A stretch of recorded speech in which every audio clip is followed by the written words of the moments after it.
আমি cooking blog page থেকে সকলকে আমন্ত্রণ জানাচ্ছি আজকের রেসিপি চিতল পিঠার রেসিপিটি সম্পূর্ণ দেখার অনুরোধ রইল। চলুন দেরি না করে রেসিপি শুরু করা যাক।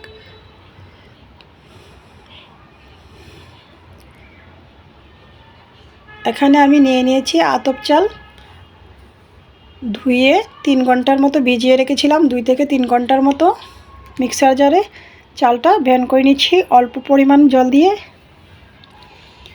দিয়ে দিয়েছি পরিমাণ মতো লবণ। হ্যান্ড উইক্সের সাহায্যে লবণটা মিক্স করে নিয়েছি। ঘনত্বটা এতটা পাতলাও হবে না, ঘনও হবে না, দেখতেই পাচ্ছেন। এরপর যে পিঠাটা তৈরি করে নেব, চুলা অন করে একটি লোহার কড়াই বসিয়ে দিয়েছি। তো আপনারা কেউ চাইলে মাটির তাওয়াতেও করে নিতে পারেন।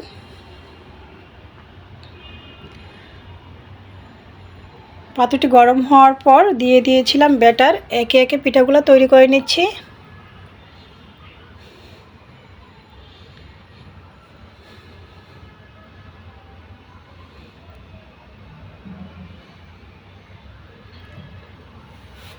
তো রেডি হয়ে গিয়েছে আমার চিতল পিঠার রেসিপি। আমি পরিবেশন করেছিলাম শিলপাটায় বাটা শীতল শুটকির ভর্তা দিয়ে। রেসিপিটি ভালো লাগলে আমার ফেসবুক পেজটা ফলো, ইউটিউব চ্যানেলটা সাবস্ক্রাইব করুন, সাথেই থাকুন। সকলকে ধন্যবাদ।